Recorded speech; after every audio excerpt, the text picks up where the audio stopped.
السلام علیکم. کیسے ہیں آپ سب لوگ؟ امید ہے سب ٹھیک ٹھاک ہوں گے. آج ہم آپ کے لیے لے کر آئے ہیں ایک لڑکی کی سچی کہانی.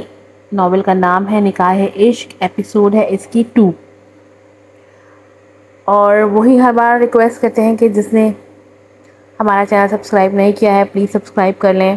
بیل آئیکن کو ضرور پریس کیجیے گا تاکہ ایپیسوڈ کی نوٹیفیکیشنز آپ کو ٹائم پر مل سکیں. کمنٹ ضرور کیا کریں تاکہ ہمیں پتہ چلے کون سا ناول آپ کو اچھا لگ رہا ہے اور کس جگہ ہمیں امپروومنٹ کرنی چاہیے. چلے ناول شروع کرتے ہیں. حنین، کیا سن لیا؟ کیا بول رہا ہے یار؟ حمزہ خوف کے عالم میں ڈوبا ہوا تھا اور گھبرا کر ایک ایک الفاظ جمع کر کے ادا کر رہا تھا. بس یار چھوڑو، جب بھی میری ضرورت پڑے تو بلا جھجک یاد کر لینا. اور حنین یہ بات بول کر اس کے کندھے کو تھپکی دیتا ہوا وہاں سے چلا گیا.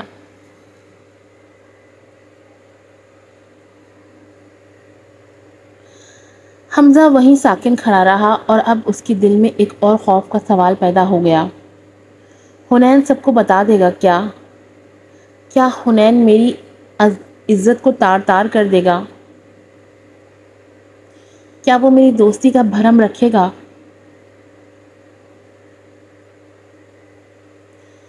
اور حمزہ کو کل رات سے جو سوال من میں آئے تھے ان میں سب سے خطرناک لمحہ اس وقت کا تھا.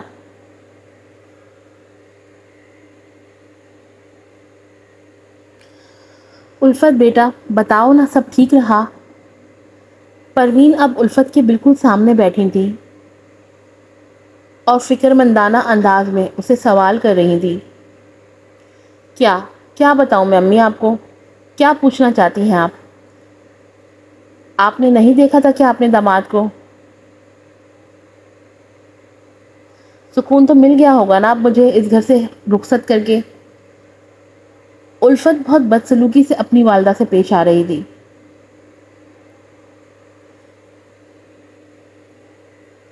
بیٹا کیوں تم اتنی بدگمان ہو اپنے والدین سے؟ کیوں آخر؟ ہم نے تمہاری تربیت میں کون سی کمی چھوڑی ہے؟ پروین صاحبہ نے اپنی بیٹی کو سمجھانا چاہتی تھی کہ جو انہوں نے کیا ہے وہ ٹھیک ہے. ہاں ایک طنزیہ ہنسی میں اس نے اپنی والدہ کی بات کو ہوا میں اڑا دیا. امی آپ اچھی طرح جانتی ہیں میں کیا چاہتی تھی اور کیا کرنا چاہتی تھی. آپ جانتی تھی، آپ سب جانتی تھی، پھر بھی میرے ساتھ یہ ظلم کیا.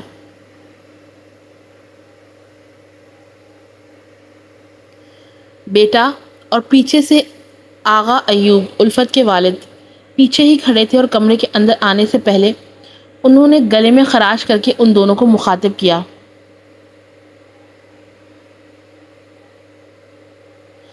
پروین بیگم ایک روبدار آواز میں انہوں نے پروین صاحبہ کو اپنی طرف متوجہ کیا. کیا سن رہا ہوں میں؟ اس لڑکی کو بول دو یہ اب مرے یا جیے میں اب اس کو یاور حمزہ کے گھر مانگتا ہوں. اور الفت جیسے وہ پہلے چپ ہو جایا کرتی تھی آج بھی اس نے وہی کیا تھا. وہ انہیں گھور رہی تھی لیکن خاموش تھی. وہ جانتی تھی کہ آغا ایوب اس کی کسی بات کو سنے بغیر کچھ بھی کر سکتے ہیں. اور پروین آج ہی اس کے میاں کو بلاؤ اور اس کو چلتا کرو یہاں سے. جی آغا جی، آپ بے فکر رہو، آپ بے فکر ہو کر جائے، میں سمجھاتی ہوں اسے. پروین کی زبان اس کے ہاتھوں سے زیادہ لڑکھڑا رہی تھی.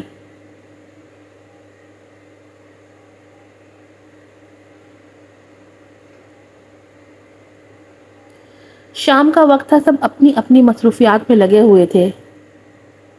آج حمزہ کو بھی ایوب ہاؤس آنا تھا اور خاطر تواضع کے لیے پروین اور محمل الفت کی بہن دونوں کچن میں کام کر رہے تھے اور الفت تنہا ہی اپنے کمرے میں پڑی تھی. یہ اور بات ہے اس کا دل ہی نہیں چاہ رہا تھا کہ وہ کسی سے بھی کوئی بات کرے. وہ افسردہ سی اپنے کمرے میں ہاتھ پر ہاتھ رکھے اکڑو بیٹھی تھی.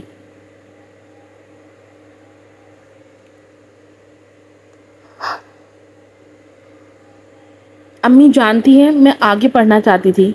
ابھی میرے ساتھ کی لڑکیاں کالجز میں اپنی زندگی کے خوبصورت لمحے گزار رہی ہیں اور ان لوگوں نے میرے ساتھ یہ ظلم کر کے اچھا نہیں کیا. میری عمر 19 برس ہی تو ہے. ابھی تو کیا میں اتنی بوجھ تھی ان سب پر. میں کبھی معاف نہیں کروں گی, کبھی نہیں. وہ پھوٹ پھوٹ کر رو رہی تھی, آواز نکال نہیں سکتی تھی. اور بنا آواز کا رونا اس کے دل میں غبار بھر رہا تھا, ایک ایسا غبار جس کے پھٹنے پر نقصانات زیادہ ہیں.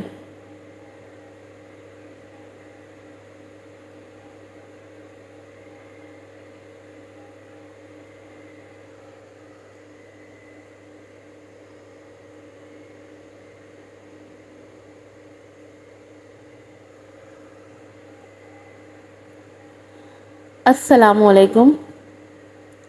یاور حمزہ اور اس کی والدہ رانی جی ایوب ہاؤس آ چکے تھے.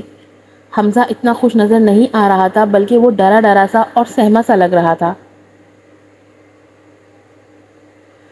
آؤ بیٹا. وعلیکم السلام. آغا ایوب بھاری آواز کے ساتھ اس کے استقبال کے لیے کھڑے ہوئے اور اس کی پشت کو تھپ تھپاتے ہوئے اسے گلے لگایا.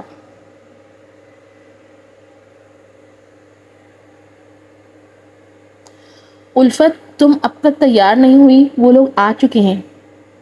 محمل فکرمندانہ انداز میں بولی. آنے دو, کون سا مجھے کوئی فرق پڑتا ہے.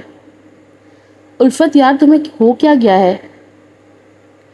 کیوں تم اتنی خفا ہو ہم سب سے؟ اچھا مجھے بتاؤ, شاید میں کچھ تمہاری ہیلپ کر سکوں.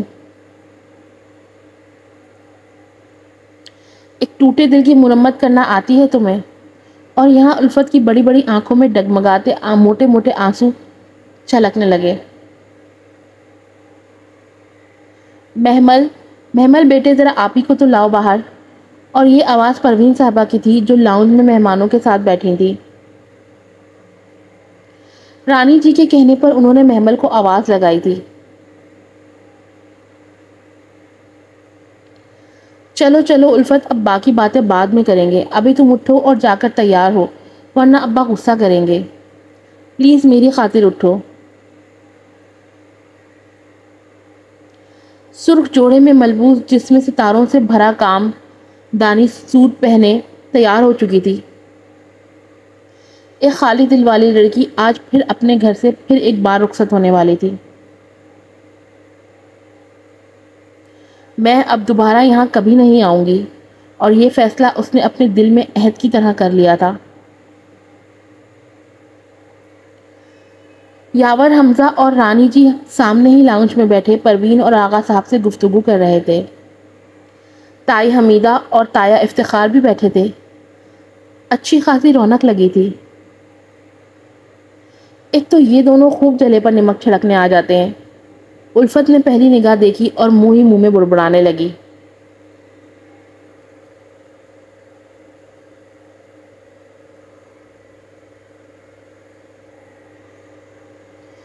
لو جی, آ گئی ہماری بیٹی.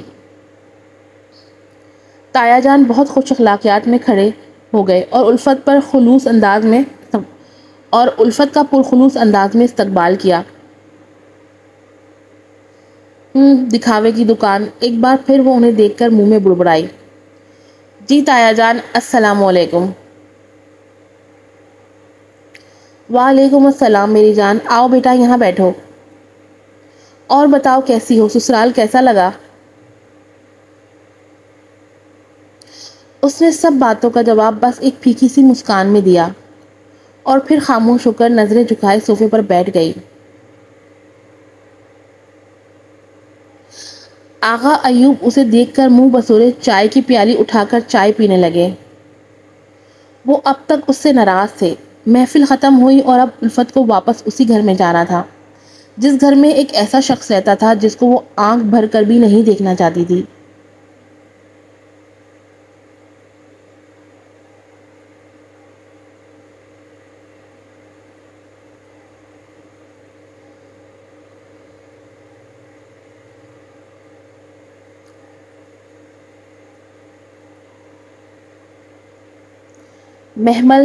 محمل سنو بیٹا. پروین کھانے کے برتن اٹھاتی ہوئی اسے آوازیں لگا رہی تھی۔ جی امی، جی بولیں۔ بیٹا میرا دل ہول رہا ہے، میری بچی نہ جانے کس حال میں ہوگی۔ امی کیا بول رہی ہیں، آپ ہی ٹھیک ہوں گی، حمزہ بھائی اتنے اچھے تو ہیں، تو اسے کیوں کوئی مسئلہ ہوگا؟ سو جسٹ چل۔ نہیں بیٹا، وہ حمزہ کو پسند نہیں کرتی، اس کی بچپن سے خواہش رہی کہ وہ وکیل بنے۔ اور کیا چاہتی ہیں آپ پروین بیگم؟ آغا ایوب کمرے سے نکلتے ہوئے اب کی بار بہت زور سے چیخے تھے۔